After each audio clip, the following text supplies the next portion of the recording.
How strong was Samson? Samson's name literally translates to sunshine. He was raised as a Nazarene, which meant he could not drink alcohol or cut his hair. It is an extraordinary story about a man who struggled with women. He married, but the marriage ended before their honeymoon. He then moved on to a nameless prostitute before finally joining forces with Delilah, his mistress. However, many people have wondered how strong Samson was. Here are 5 instances that demonstrate his strength. Number 1. He slayed a lion with his bare hands. This all happened because Samson was determined to marry a Philistine woman, one of the adversaries of Israel. His father and mother sought to avert him, but he demanded. Then Samson went down to Timnah, and he saw a woman in Timnah, one of the daughters of the Philistines. So he came back and told his father and mother, "I saw a woman in Timnah, one of the daughters of the Philistines. So now get her for me as a wife." But his father and his mother said to him, "Is there no woman among the daughters of your relatives, or among all our people, that you go to take a wife from the uncircumcised Philistines?" Yet Samson said to his father, "Get her for me, because she is right for me." However, his father and mother did not know that this was of the Lord, for he was seeking an occasion against the Philistines. And at that time the Philistines were ruling over Israel. Then Samson went down to Timnah with his father and mother, and came as far as the vineyards of Timnah. And behold, a young lion came roaring toward him, and the Spirit of the Lord rushed upon him, so that he tore it apart as one tears apart a young goat, though he had nothing in his hand. But he did not tell his father or mother what he had done. So he went down and talked to the woman, and she looked pleasing to Samson. When he returned later to take her, he turned aside to look at the carcass of the lion, and behold, a swarm of bees and honey were in the body of the lion. So he took out the honey on his hands, and went on, eating as he went. When he came to his father and mother, he gave some to them, and they ate it, but he did not tell them that he took the honey out of the body of the lion. Judges chapter 14. New American Standard Bible. A grand wedding feast was planned for Timnah, and Samson told a riddle, offering each of his 30 companions a full outfit if they could solve it. Otherwise, they would have to provide him with 30 linen garments and 30 changes of clothing.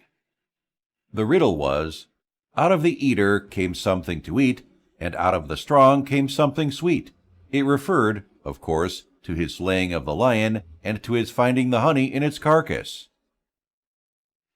Number 2. He won over 30 Philistines. When the men failed to guess the answer, they persuaded Samson's wife with threats to obtain the answer from him. Then Samson's wife threw herself on him, sobbing, "You hate me. You don't really love me. You've given my people a riddle, but you haven't told me the answer." "I haven't even explained it to my father or mother," he replied, "so why should I explain it to you?" She cried the whole 7 days of the feast. So on the 7th day, he finally told her, because she continued to press him. She in turn explained the riddle to her people. Before sunset on the 7th day, the men of the town said to him, Judges chapter 14, verse 19. Then the Spirit of the Lord rushed upon him, and he went down to Ashkelon, and killed 30 men of them, and took what they were wearing, and gave the outfits of clothes to those who told the riddle. And his anger burned, and he went up to his father's house. On the 7th day, when the marriage should have been consummated, he returned home. His wife was given to his mate, his best man. Number 3. He captured 150 pairs of foxes. Some time later, Samson wreaked even more havoc on the Philistines. He took a young goat and went to see his wife. But after a while, in the time of wheat harvest, Samson went to visit his wife with a young goat as a gift of reconciliation, and he said, "I will go in to my wife in her room." But her father would not allow him to go in. Her father said, "I really thought you utterly hated her, so I gave her to your companion. Is her younger sister not more beautiful than she? Please take her as your wife instead." Samson said to them, "This time I shall be blameless in regard to the Philistines when I do them harm." So Samson went and caught 300 foxes, and took torches, and turning the foxes tail to tail, he put a torch between each pair of tails. When he had set the torches ablaze, he let the foxes go into the standing grain of the Philistines, and he burned up the heap of sheaves and the standing grain, along with the vineyards and olive groves. Then the Philistines said, "Who did this?" And they were told, "Samson, the son-in-law of the Timnite, because he took Samson's wife and gave her to his chief companion at the wedding feast." So the Philistines came up and burned her and her father with fire. Judges chapter 15, verse 1 through 6. Number 4. He slew 1,000 men with the jawbone of a donkey. The Philistines learned the cause of this cruel and wasteful act and retaliated by burning to death Samson's wife and her father. But violence triggers more violence. When the Philistines marched after him, the men of Judah slavishly reminded him that the Philistines were their rulers. To protect their own skin, they agreed to tie Samson securely with ropes and turn him over to the enemy. Samson agreed to this as long as his own people did not try to kill him. They had devolved into vassals, preferring to betray their own countrymen and remain loyal to their oppressors rather than befriend Samson and free themselves.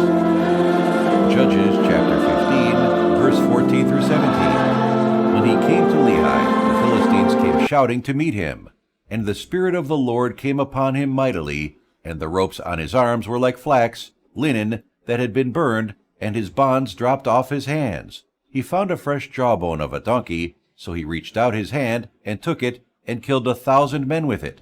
Then Samson said, "With the jawbone of a donkey, heaps upon heaps, with the jawbone of a donkey I have struck down 1,000 men." When he finished speaking, he threw the jawbone from his hand, and he named that place Ramath Lehi, Hill of the Jawbone.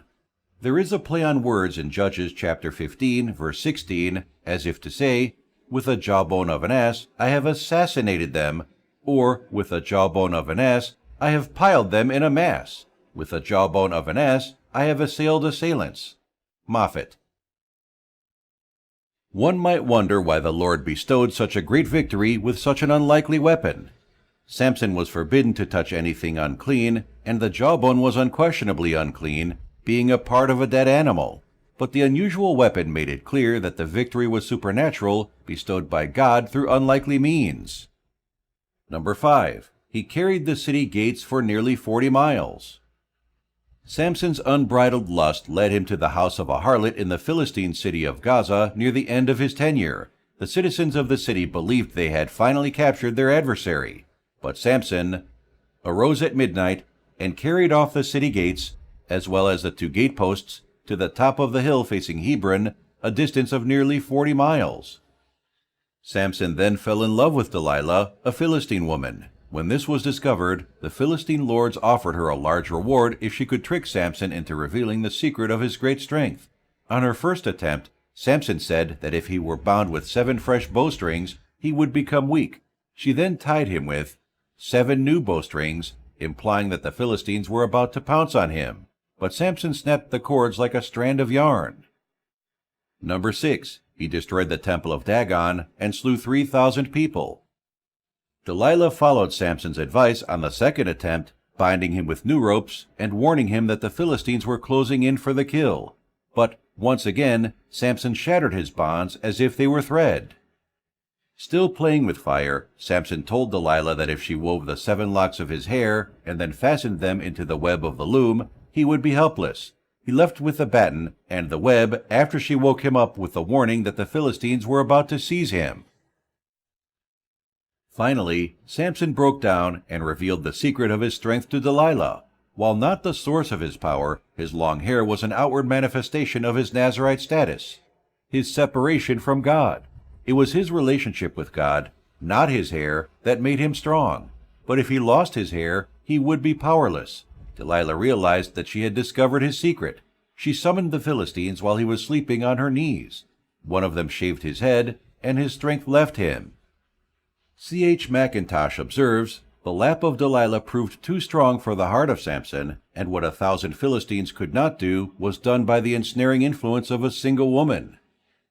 When Samson awoke, he tried to summon his strength, not knowing that the Lord had departed from him. The Philistines blinded Samson and imprisoned him in Gaza, forcing him to grind grain. This threefold degradation has been described as the binding, blinding, grinding bondage of sin.